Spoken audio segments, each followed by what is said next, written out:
A ver, pensemos en esto. Si digo la palabra reino, ¿qué es lo primero que se nos viene a la mente? Seguro algo con coronas, castillos, ejércitos defendiendo fronteras, ¿cierto? Bueno, ¿y si les dijera que vamos a hablar de un reino que no tiene nada que ver con eso? Si la historia que venimos contando parece que le falta una pieza clave, la gran pregunta es, ¿cómo empieza a reescribirse? Hoy nos metemos de lleno con uno de los conceptos más potentes y, la verdad, más revolucionarios de toda la narrativa bíblica. Esto es VIP 17, el reino de Dios. Ok, para poder entender esta idea a fondo, primero hay que ubicarnos. Necesitamos una especie de mapa, pero no uno geográfico, más bien un mapa del ambiente, de lo que se sentía en el aire. Estamos en pleno siglo I, un mundo que literalmente estaba en sala de espera. Es que el Nuevo Testamento no empieza de la nada, en un vacío. El telón de fondo es inmenso, el Imperio Romano. Una superpotencia militar, política, cultural, lo dominaba todo.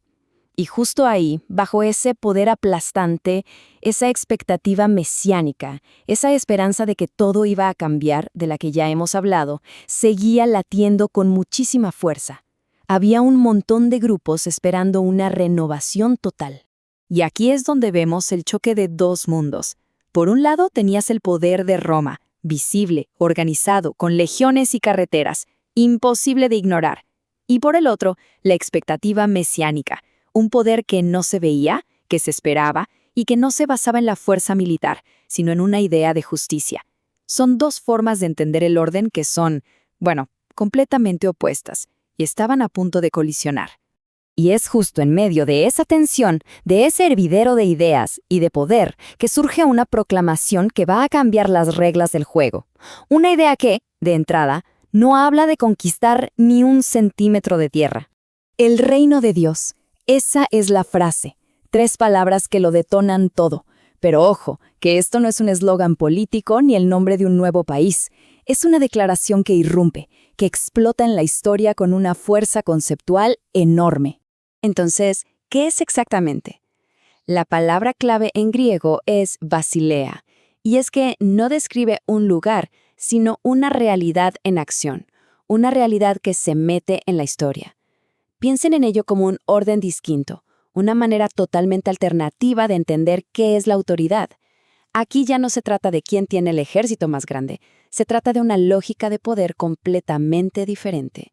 Y este es el punto crucial, el que hay que entender sí o sí. No es un territorio visible. No lo puedes señalar en un mapa, no tiene fronteras ni capital.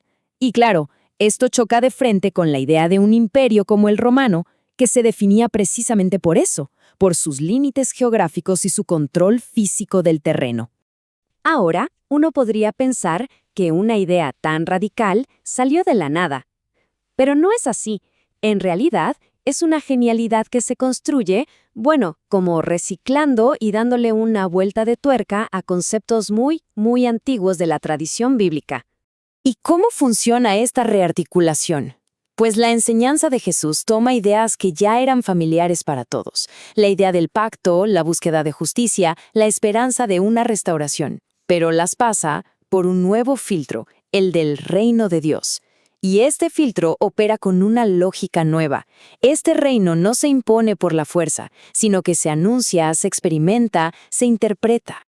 Y aquí está la diferencia que lo cambia todo. Este reino no avanza con legiones, no conquista ciudades, se anuncia, se extiende de persona a persona, a través de la palabra y sobre todo a través del ejemplo, de una forma de vivir que es radicalmente distinta. Claro, una propuesta así tan diferente al orden establecido no podía pasar desapercibida. No es una idea neutral, al contrario, genera de inmediato una tensión, pero una tensión brutal. Y lo más interesante de todo es que la propia narrativa no busca resolver esa tensión. No nos da respuestas fáciles, tipo ¿es esto o es aquello? Al contrario, mantiene las preguntas abiertas, vivas. Y es que su verdadera fuerza está justo ahí, en esa ambigüedad. Por ejemplo, una de las grandes preguntas. A ver, ¿el reino es algo que ya está pasando aquí y ahora, en el presente, o es una promesa para el futuro? Y el texto juega con las dos cosas. Nos dice que es una realidad que ya empezó, que ya irrumpió, pero que todavía no se ha manifestado del todo. Es como un ya, pero todavía no.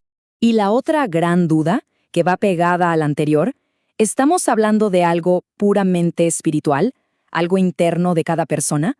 ¿O tiene consecuencias políticas reales que desafían al poder de turno? De nuevo, la narrativa no se decide. Mantiene esa tensión y nos obliga a pensar que quizá nuestras categorías de espiritual y político se quedan cortas para entenderlo.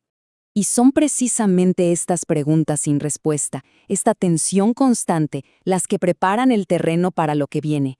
Porque es obvio, una proclamación tan potente y a la vez tan escurridiza es una amenaza directa para el poder que sí tiene ejércitos y fronteras. Y es por eso que en el próximo análisis, BB18, vamos a ver exactamente eso, cómo esta proclamación choca de frente con el poder establecido, llevando la historia hacia un punto de conflicto inevitable y finalmente a la ejecución.